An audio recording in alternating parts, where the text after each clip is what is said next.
Hello बच्चों, क्या हाल चाल, कैसे हैं आप लोग? अच्छे हैं? तो अच्छे रहिए, स्वस्थ रहिए और पढ़ते रहिए। तो जल्दी से कॉपी पेन निकालिए और लिखना पढ़ना स्टार्ट करिए। आइए आज शुरू करते हैं। हमारा है वित्तीय विवरण विश्लेषण अर्थात फाइनेंशियल स्टेटमेंट एनालिसिस। आज का जो हमारा लेक्चर है फाइनेंशियल स्टेट एनालिसिस का, इस फाइनेंशियल स्टेट एनालिसिस में आप क्या पढ़ेंगे, ध्यान दीजिएगा। सबसे आज का जो चैप्टर है उसका नाम है अनुपात विश्लेषण।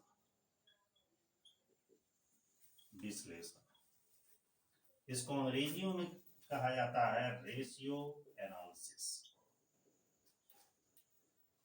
ठीक है, रेशियो एनालिसिस, अनुपात विश्लेषण।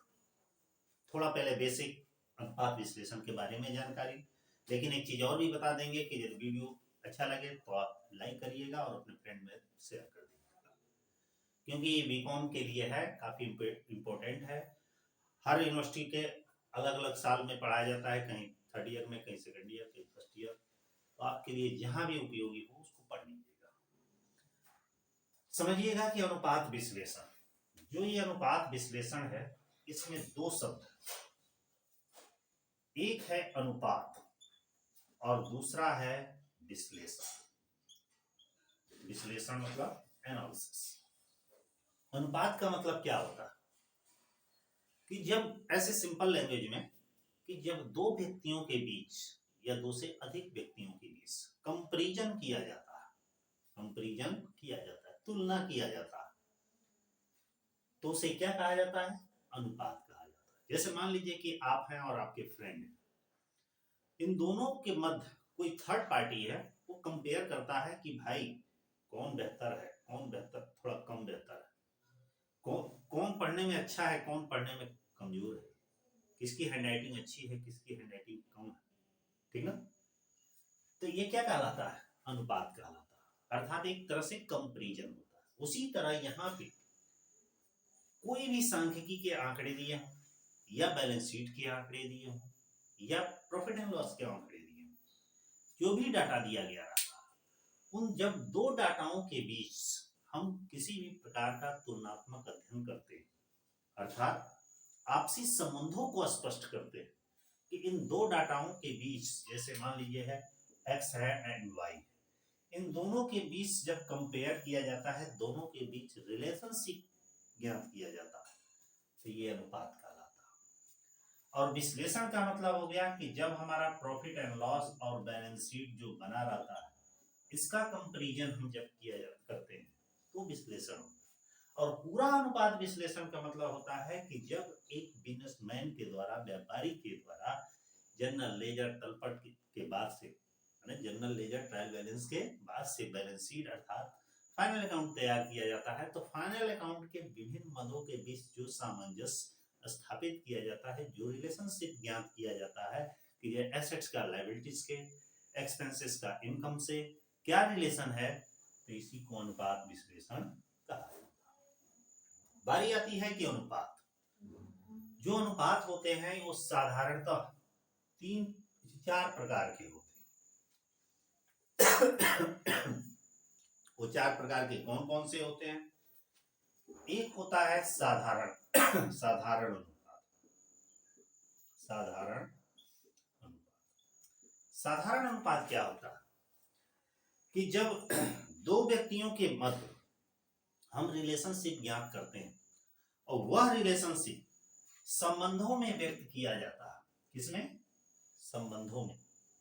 जैसे एक संबंध एक, दो संबंध एक, दो संबंध तीन, तीन संबंध दो, तो इसे क्या कहा जाता है? साधारण अनुपात कहा जाता है। दूसरा उसे इसमें होता है प्रतिशत अनुपात। प्रतिशत अनुपात, प्रतिशत अनुपात क्या होता है? परसेंटेज रेशियो, कि जब हम दो आंकड़ों के मध्य जो रिलेशनशिप ज्ञात करते हैं, जो संबंध ज्ञात करते हैं, उन संबंधों को जब हम परसेंटेजों में व्यक्त करते हैं, प्रतिशत में व्यक्त करते हैं, जैसे 2%, 10%, 20%, 50%, 100%, तो इसे प्रतिशत अनुपात कहा जाता है। तीसरा होता है एक दर अनुपात। दर अनुपात, दर अनुपात में क्या होता है, वही चीज, जब दो आंकड़ों के बीच हम रिलेशनशिप ज्ञात करते हैं और उन्हें जब गुना में व्यक्त किया जाता है, टाइम्स, जैसे 2 गुना, 3 गुना, 4 गुना, 5 गुना, मतलब 2 टाइम्स, 3 टाइम्स, 4 टाइम्स, 5 टाइम्स, तो उसे दर अनुपात कहा जाता है। अगला है अकाउंटिंग अनुपात। अकाउंटिंग अनुपात, अकाउंटिंग अनुपात क्या होता है बताइए। ऊपर के जो तीनों अनुपात हैं ये बेसिक चीजें हैं, छोटे क्लासों में भी आप इसे पढ़े होंगे, लेकिन जो अकाउंटिंग अनुपात है ये सीधे आपके कॉमर्स से रिलेटेड है। अर्थात जब भी हम बैलेंस शीट तैयार करते हैं, जब भी हम प्रॉफिट एंड लॉस तैयार करते हैं, तो हर एक अकाउंट में, मतलब हर एक बैलेंस शीट में और प्रॉफिट एंड लॉस में दो पहलू होते हैं, चाहे वो डेबिट हो या क्रेडिट हो, या एसेट्स हो या लायबिलिटीज हो। इनमें जब हम तुलनात्मक कंपैरिजन करते हैं, कंपेयर करते हैं, इनके मध्य जो संबंधों को व्यक्त किया जाता है वो हमारा क्या कहलाता है, अकाउंटिंग अनुपात कहलाता है। तो ये तो था आपका बेसिक अनुपात विश्लेषण का। प्रश्न ये भी उठता है, इसको मैं मिटा रहा हूं, कि जो ये अनुपात विश्लेषण है, जो ये अनुपात विश्लेषण है, इस अनुपात विश्लेषण के क्या उद्देश्य, क्या महत्व। तो मैंने टॉपिक लिखा अनुपात विश्लेषण, विश्लेषण के महत्व या इसके उद्देश्य भी कह सकते हैं। अनुपात विश्लेषण के क्या महत्व है, क्या इसके इंपॉर्टेंस है, क्या इसके ऑब्जेक्ट है, कि क्यों किया जाता है।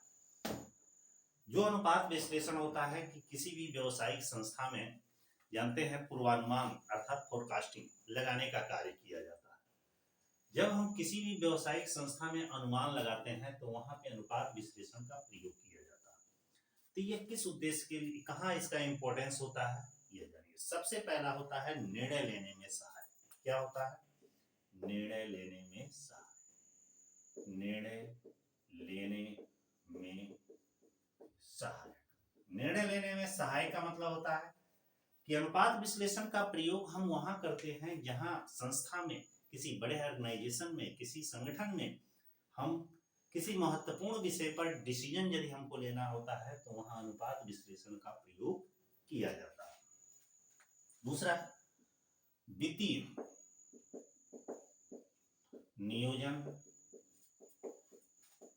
व पूर्वानुमान, पूर्वानुमान लगाने में सहायक, लगाने में सहायक।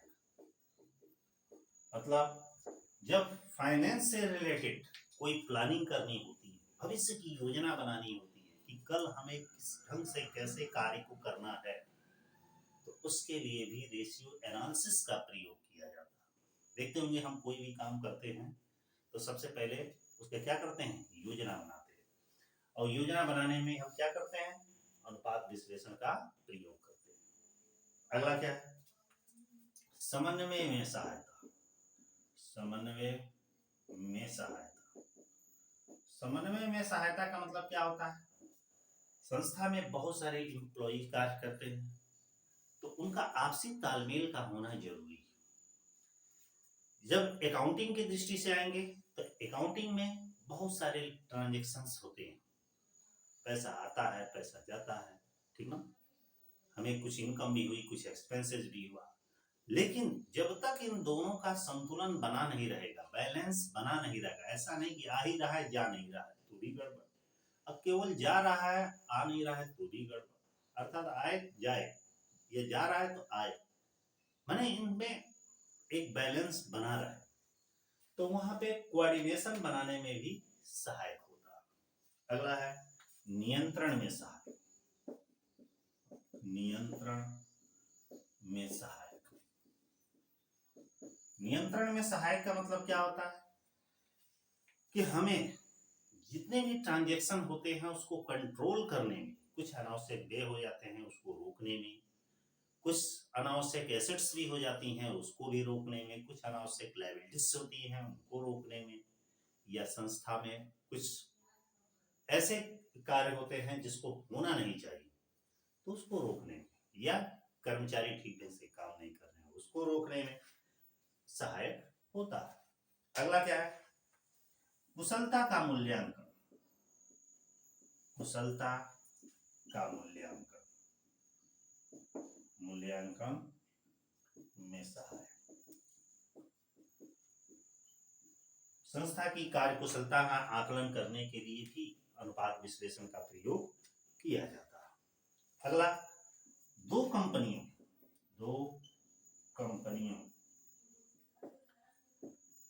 के तुलनात्मक अध्ययन में सहायक।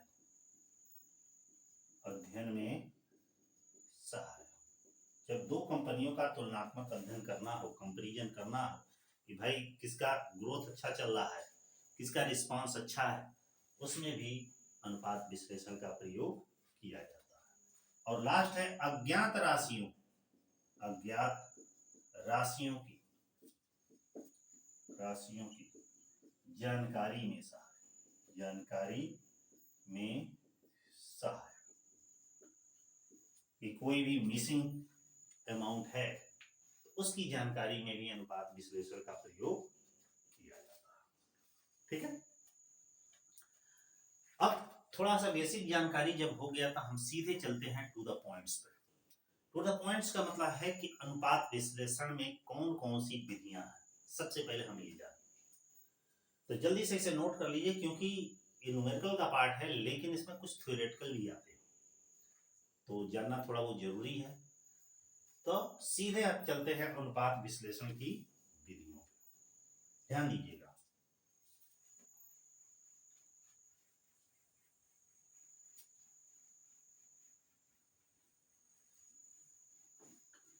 अनुपात विश्लेषण की विधियां नेक्स्ट हमारा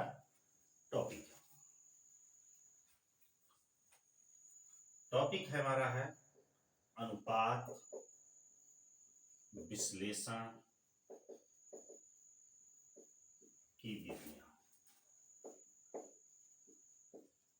ये ध्यान दीजिएगा, इसको स्टार्ट करने का मतलब है कि रेशियो एनालिसिस में बहुत सारे फार्मूले दिए गए हैं, लेकिन मैं सारा फार्मूला का नाम तो जरूर बताऊंगा, लेकिन कुछ महत्वपूर्ण 10, 12, 15 फार्मूले हैं जो हमेशा एग्जाम में रिलेटेड आते हैं या एग्जाम से रिलेटेड है, या दैनिक जीवन में या किसी भी कंपनी में यदि आप काम करते हैं तो वहां ये काफी उपयोगी होता है।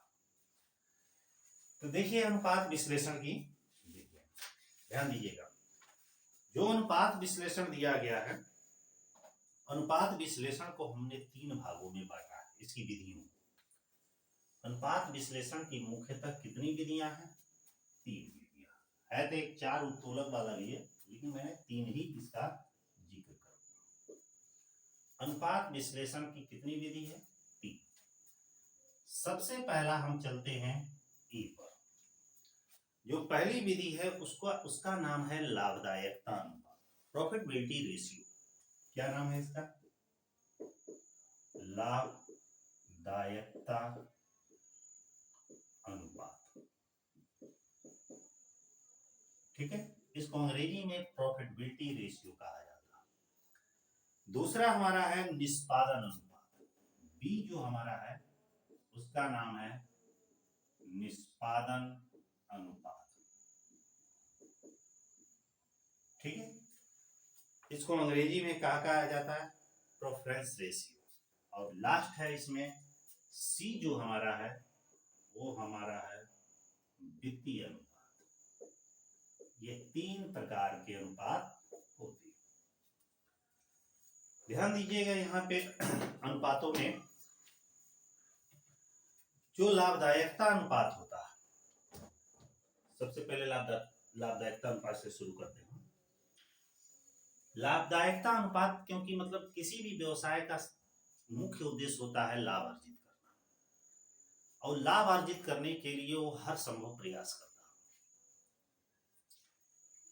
है। तो इससे सीधे जाहिर होती है कि जो लाभदायकता अनुपात है वो हमारा प्रॉफिट एंड लॉस से ही प्राप्त होगा, चाहे वो ट्रेडिंग अकाउंट हो and profit and loss account, दोनों मिक्स, मतलब कुल मिलाकर प्रॉफिट एंड लॉस अकाउंट, क्योंकि लाभ का जिक्र हम लाभ हानि खाते से ही कर सकते हैं।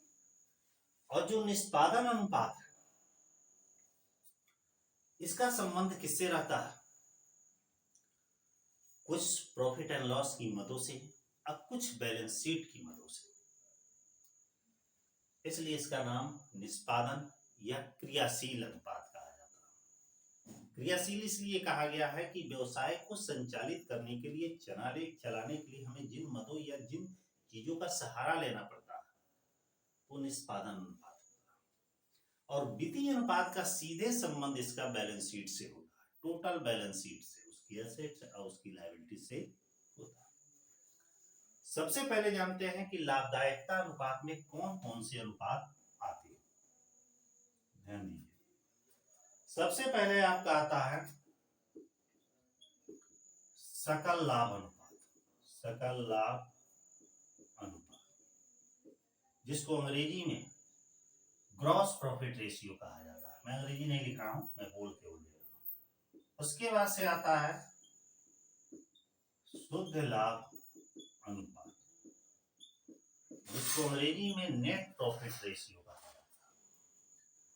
इसके बाद से आता है संचालन से शुद्ध लाभ अनुपात, शुद्ध लाभ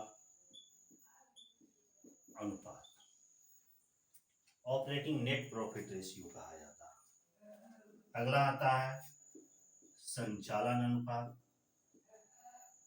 संचालन अनुपात, इसको ऑपरेटिंग रेशियो कहा जाता है। अगला आता है व्यय अनुपात, जिसको एक्सपेंसेस रेशियो कहा जाता है। व्यय में बहुत सारे अनुपात आते हैं। और लास्ट है रोकड़ लाभ अनुपात, रोकड़ लाभ अनुपात, कैश प्रॉफिट रेशियो। इसको बताने का मुख्य उद्देश्य है कि इतने अनुपात हैं, इसी तरह इसके भी बहुत सारे जाते हैं, इसके भी बहुत सारे जाते हैं। इसमें से सबसे ज्यादा जरूरी है कि बताना कि इसमें कौन सबसे ज्यादा इंपॉर्टेंट है, क्योंकि मैं जो क्वेश्चन लगवाऊंगा केवल उन्हीं का लगवाऊंगा। ठीक है, अब बढ़ते हैं निष्पादन अनुपात। निष्पादन अनुपात, सबसे पहले चलते हैं निष्पादन अनुपात। निष्पादन अनुपात में हमारे कौन कौन से अनुपात? निष्पादन या क्रियाशील अनुपात भी इसको कहा जाता है। सबसे पहला आता है जो मुख्य इंपॉर्टेंट भी है, स्कंद आवर्त अनुपात। आवर्त अनुपात, स्कंद आवर्त अनुपात मतलब स्टॉक टर्नओवर रेशियो। अगला है संपत्ति आवर्त अनुपात, संपत्ति आवर्त अनुपात। उसके बाद है अस्थाई संपत्ति आवर्त अनुपात, अस्थाई संपत्ति आवर्त अनुपात। उसके बाद है चालू संपत्ति, चालू संपत्ति मतलब इसको कहा जाता है एसेट टर्नओवर रेशियो, इसको फिक्स एसेट टर्नओवर रेशियो, इसको करंट एसेट टर्नओवर रेशियो। ध्यान रखिएगा, चालू संपत्ति आवर्त अनुपात। अगला अनुपात होता है कार्यशील पूंजी आवर्त अनुपात, कार्यशील पूंजी आवर्त अनुपात। इसको कहा जाता है अंग्रेजी में वर्किंग कैपिटल टर्नओवर रेशियो। अगला है देनदार आवर्त अनुपात,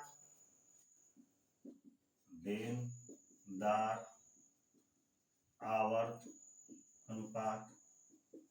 एक होता है लेनदार आवर्त अनुपात,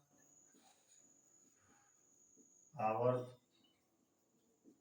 अनुपात, और एक होता है सकल विनियोजित पूंजी, सकल विनियोजित पूंजी आवर्त अनुपात, आवर्त अनुपात, मुख्य मतलब इतने ही। अब इसमें से भी मैं केवल इंपॉर्टेंट वाला ही बताऊंगा क्योंकि समय कम है और जितना आवश्यक है उतना ही पढ़िए, क्योंकि सारा वीडियो बनाना इतना सरल नहीं है, लेकिन फिर भी प्रयास करेंगे जितना हो सके बना। वित्तीय अनुपात में कौन कौन से अनुपात आते हैं जो मोस्टली इंपॉर्टेंट है? सबसे पहले आता है चालू अनुपात, चालू अनुपात जिसको करंट रेशियो कहा जाता है। इसके बाद से तरल अनुपात, इसको लिक्विड या क्यूक रेशियो भी कहा जाता है।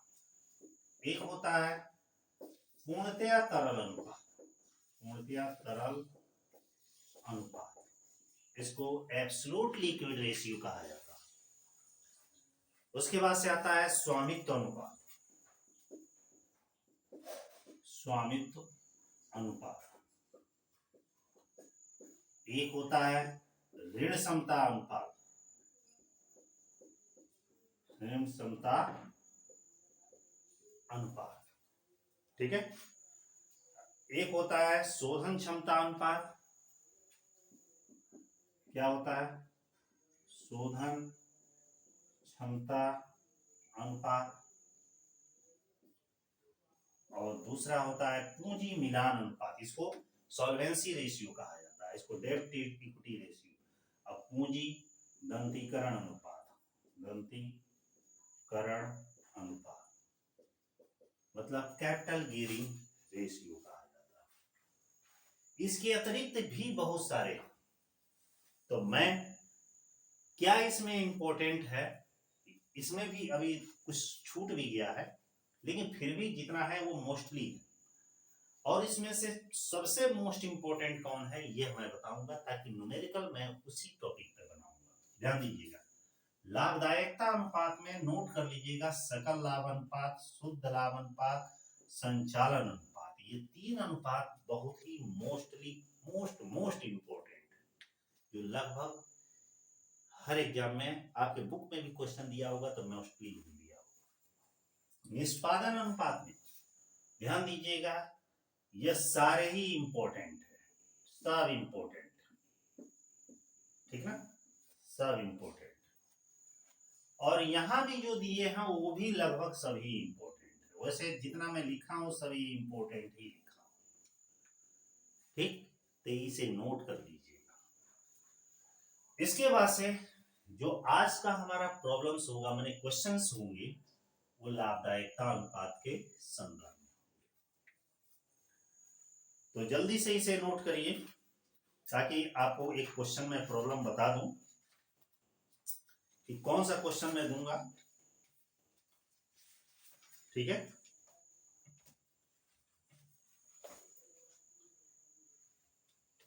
ध्यान दीजिए, नोट कर लिए होंगे।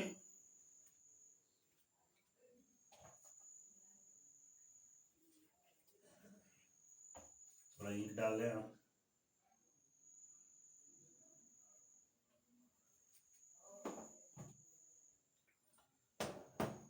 मिटा रहे हैं इसको।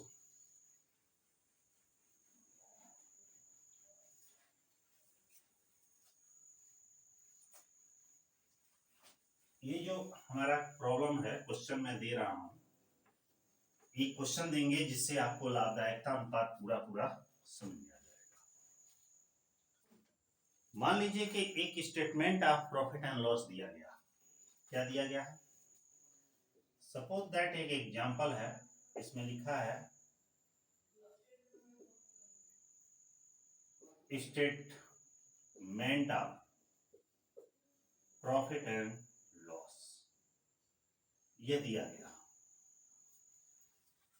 Statement of profit and loss में क्या क्या दिया गया है वो डाटा में बता देगा।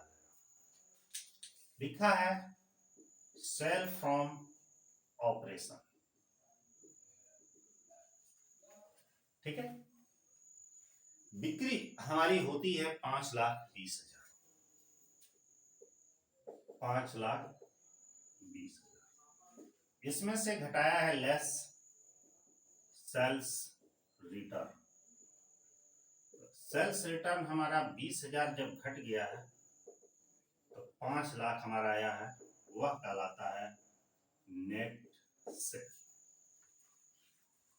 ठीक है। इसके बाद से नॉन ऑपरेटिंग इनकम ऐड इसमें किया गया है।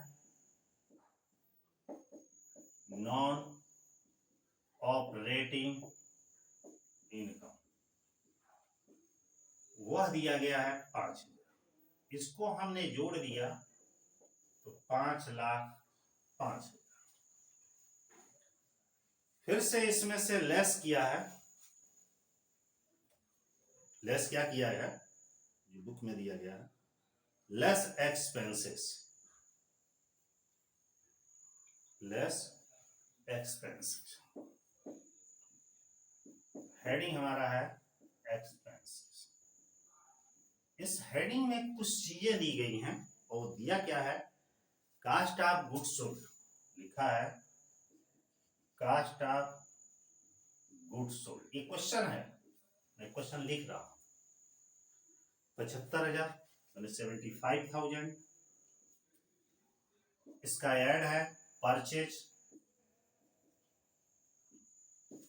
परचेज दिया गया है बुक में 2,50,000। बड़ा जल्दी खत्म हो जा रहा है।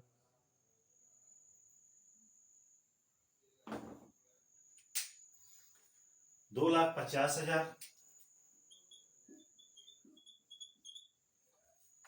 फिर और भी कुछ ऐड इसमें है। ओपनिंग स्टॉक है 5,000।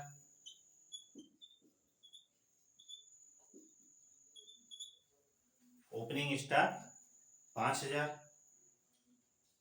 फिर क्या दिया है, कैरिज दिया है, वेजेज दिया है, ध्यान दीजिएगा। कैरिज है, वेजेज है, फैक्ट्री रेंट, फैक्ट्री रेंट दिया। ये सब कितने कितने दिए हैं, 5,000। कितना दिया है जी,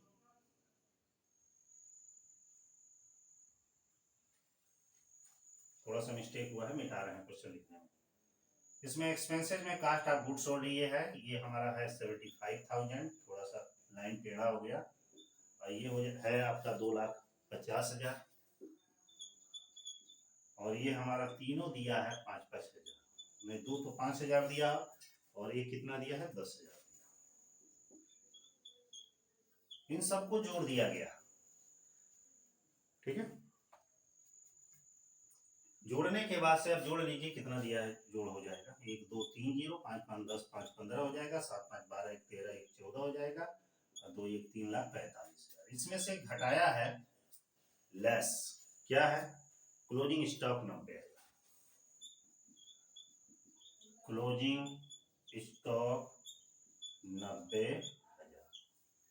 90,000 को जब घटा दिया है तो यहाँ पे आ जाएगा 5,000। और ये हो जाएगा आपका 14 में से 9 गया 5, 2,55,000। ये हमारा कास्ट ऑफ गुड्स सोल्ड। इसके बाद से दिया है administration expenses. Administration expenses, administration expenses 80,000। Administration expenses 80,000। Selling and distribution expenses ये दिया गया है हमारा बुक में 30,000। और क्या दिया है, फाइनेंस एक्सपेंसेस 10,000 और नॉन ऑपरेटिंग एक्सपेंसेस 5,000। ये दिया है फाइनेंस एक्सपेंसेस 10,000 और नॉन ऑपरेटिंग एक्सपेंसेस 5,000। सबको जोड़ दिया जब जाएगा तो आएगा net profit during the period. ये दिया गया है आप लोग का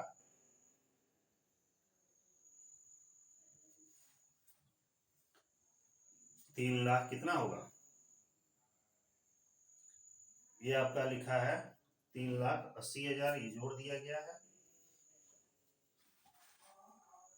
थोड़ा सा इसमें मिस्टेक हो रहा है लिखने में, ये 9 हो तो इसको अंदर ही लिखा जाए। तो ये 2,00,000 आपका 45,000, ये 80,000, ये 30,000, ये 10,000 और ये 5,000। ठीक है। अब इस सबको जोड़ने के बाद से हमारा आ रहा है 3,80,000। कितना आ रहा है?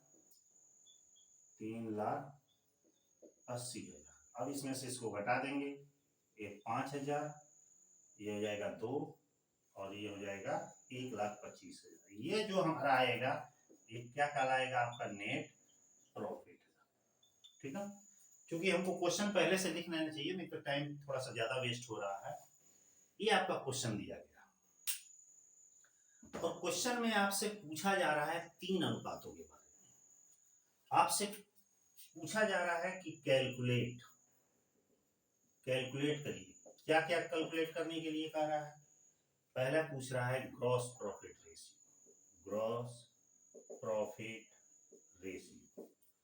दूसरा कह रहा है नेट प्रॉफिट रेशियो। और तीसरा हमारा पूछ रहा है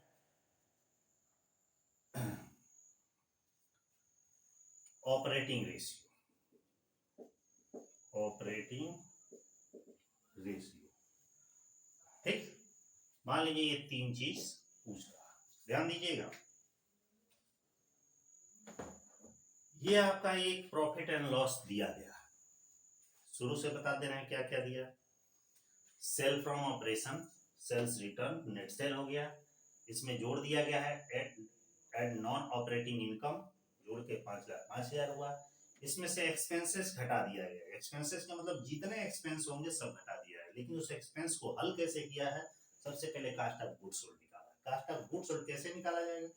purchase, opening stock, carriage, wages, factory expenses, इसमें से सब जोड़ के क्लोजिंग स्टॉक घटा दिया जाएगा, जो आएगा कास्ट ऑफ गुड्स सोल्ड होगा। उस कास्ट ऑफ गुड्स सोल्ड में administration expenses, selling expenses, finance expenses और नॉन ऑपरेटिंग एक्सपेंसेस सबको जोड़ दिया जाएगा। तो एक टोटल एक्सपेंसेस हो जाएगा, जिसे कि 5,05,000 में से घटा देंगे तो जो आएगा नेट प्रॉफिट।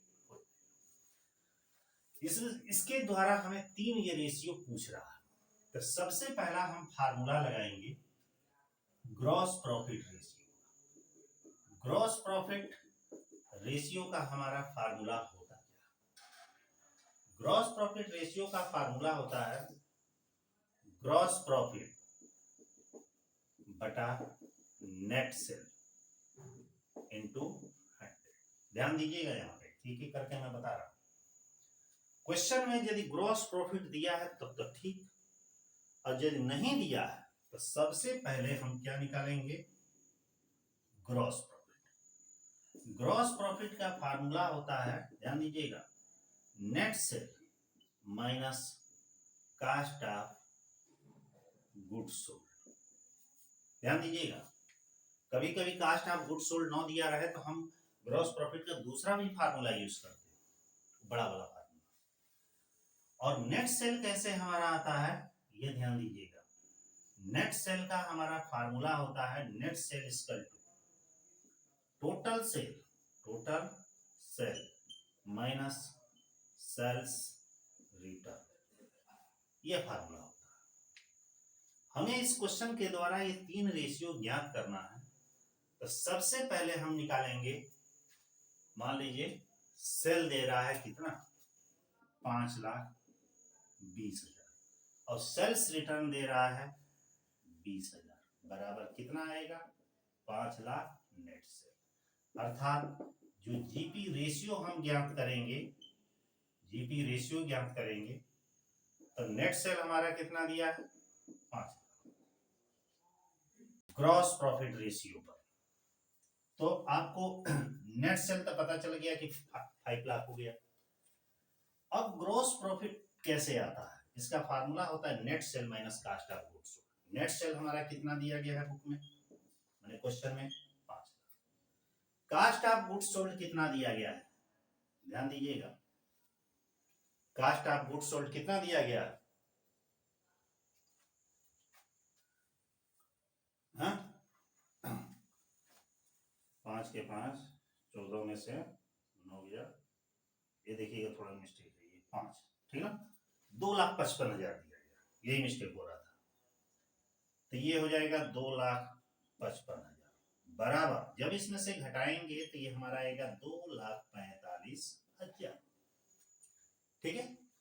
अब इसको हम यहाँ पर लिखेंगे 245,000 इंटू 100, इसको काट देंगे, 5 जीरो है, 2 जीरो इधर गया इधर गया, 5 से ये डिवाइड कर देंगे, इक्वल टू 5 को 20, 45, 49%, ये हमारा क्या होगा? Gross profit ratio. इसे नोट कर लीजिएगा। तब मैं दूसरा बताता हूं। दूसरा हमारा जो फार्मूला दिया गया है, पूछा गया है, वो हमारा नेट प्रॉफिट रेशियो है। Net profit ratio, net profit ratio का फार्मूला होता है net profit upon net sale into 100। ध्यान दीजिएगा, नेट प्रॉफिट क्वेश्चन में दिया गया है, क्योंकि इस क्वेश्चन में दिया गया तब तो आपका ठीक, और यदि नहीं दिया गया तो उसे आपको निकालना पड़ेगा। ध्यान दीजिएगा, नेट प्रॉफिट निकाला कैसे जाता है। नेट प्रॉफिट का फार्मूला होता है ग्रॉस प्रॉफिट प्लस जितने भी ऑल इनकम होते हैं वो जोड़ दिया जाता है, और जितने भी ऑल इनडायरेक्ट एक्सपेंसेज होते हैं, इनडायरेक्ट एक्सपेंसेज होते हैं, उसे घटा दिया जाता है। उसके बाद जो आता है वो हमारा नेट प्रॉफिट। क्योंकि इस क्वेश्चन में दोनों चीजें दी गई हैं। नेट प्रॉफिट कितना है? 1,25,000, और नेट सेल कितना दिया गया वो दिया, देखिए सामने 5 लाख, और गुणे ये हो जाएगा 100, 2 जीरो से 2 जीरो, 3 जीरो से 3 जीरो, 5 से डिवाइड कर देंगे, 5 दूनी 10, 5 25, 25%, ठीक है। और आखिरी इसमें कह रहा है ऑपरेटिंग रेशियो। ध्यान दीजिएगा, इसको भी मिटाते जा रहे हैं। ऑपरेटिंग रेशियो का फार्मूला क्या होता है? ऑपरेटिंग रेशियो का फार्मूला होता है cost of goods sold, cost of goods sold plus all operating expenses upon net sale into 100, यह फार्मूला होता है। कास्ट ऑफ गुड्स सोल्ड कैसे आता है तो मालूम है आपको, कई तरीके से निकाला जाता है कास्ट ऑफ गुड्स सोल्ड। ध्यान दीजिएगा, एक कास्ट ऑफ गुड्स सोल्ड निकालने का फार्मूला होता है sale minus gross profit equal to cost of goods sold. एक दूसरा तरीका होता है कास्ट ऑफ गुड्स सोल्ड निकालने का, जो यहां निकला है, opening stock plus purchase plus all direct expenses minus closing stock equal to cost of goods sold. ये भी होता है। ऑल ऑपरेटिंग एक्सपेंसेस के मतलब जितने भी ऑपरेटिंग एक्सपेंसेज है, देखिए ऑपरेटिंग एक्सपेंसेज क्या होता है? एडमिनिस्ट्रेशन ऑफिस एक्सपेंसेज या ऑफिस एक्सपेंसेज, माने कार्यालय व प्रशासन में, जो कि बुक में आपका ये दिया। सेलिंग एंड डिस्ट्रीब्यूशन एक्सपेंसेज ये दिया गया, और फाइनेंस एक्सपेंसेज जो ये दिया है। ये तीनों एक्सपेंसेस को जब जोड़ देंगे तो वो कहलाएगा ऑल ऑपरेटिंग एक्सपेंसेस, और नेट सेल तो दिया ही है। ध्यान दीजिएगा, क्वेश्चन में आपके कास्ट ऑफ गुड्स सोल्ड दे रहा है 2,55,000 प्लस ऑल ऑपरेटिंग एक्सपेंसेस। ध्यान दीजिएगा यहाँ पे all operating expenses equal to administration expenses, administration expenses, selling and distribution expenses plus finance expenses. ये एक्सपी माने एक्सपेंसेस। एडमिनिस्ट्रेशन एक्सपेंसेस कितना दिया गया? ध्यान दीजिए 80,000। सेलिंग एंड डिस्ट्रीब्यूशन कितना दिया गया? 30,000। और फाइनेंस कितना दिया गया? 10,000। ये तीनों जोड़ देंगे, 8 3 11 और 1 12, 1,20,000। अब यहां सुपर करेंगे, कास्ट ऑफ गुड्स सोल्ड 2,55,000 जो कि ये दिया गया है, ऑपरेटिंग एक्सपेंसेस 1,20,000 बटा नेट सेल वो सामने दिया गया है 5 लाख गुणे 100 बराबर इन दोनों को जोड़ देंगे तो ये हो जाएगा 5,000 5 2 7 2 1 3 बटा हो जाएगा 5 लाख गुणे हो जाएगा 100 2 0 से 2 0 2 0 से 2 0 5 से डिवाइड कर देंगे बराबर 5 7 35 2 बचेगा 5 25 75%। तो इस तरह प्रॉफिटेबिलिटी रेशियो का ये 3 सबसे महत्वपूर्ण फार्मूले थे। तो ये एक प्रॉब्लम पर मतलब एक एग्जांपल पर मैंने आपको बताया। इसी तरह अगला जो वीडियो हमारा बनेगा वो क्रियाशीलता अनुपात पर बनेगा अर्थात निष्पादन अनुपात। तो ये वीडियो कैसा लगा लाइक और कमेंट के माध्यम से जरूर बताइएगा। वीडियो अच्छा लगे हो तो जरूर शेयर करिएगा। चैनल पे जो नए हैं तो चैनल को जरूर सब्सक्राइब करिए। ठीक है, फिर नेक्स्ट वीडियो में बहुत ही जल्द मिलना है, तब तक के लिए